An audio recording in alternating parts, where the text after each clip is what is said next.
Monastic English school में दीपावली और छठ पर्व को लेकर छात्रों ने सांस्कृतिक कार्यक्रम प्रस्तुत की।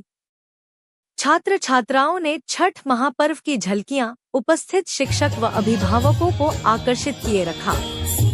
इस बीच छात्रों ने हिंदू महापर्व को परंपरागत तरीके से मनाने का संदेश दिया।